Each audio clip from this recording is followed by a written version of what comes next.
Peppino Bande, più forte e più bello l'applauso.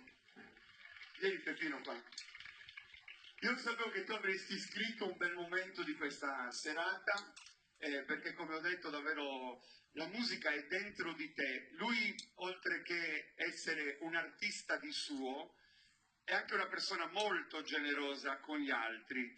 Per me, per esempio, ha scritto a Manutenta, che è un brano bellissimo, che fa compagnia ai gruppi folk, ai cori polifonici, ai musicisti di quest'isola, grazie anche alla complicità di Nicola Loi, e devo dire che le sue intuizioni musicali sono il nuovo che mancava in una tradizione che vogliamo continuare a raccontare, ma in maniera diversa. Lui è capace di tutto questo. Un applauso per Peppino Bande, grazie di cuore.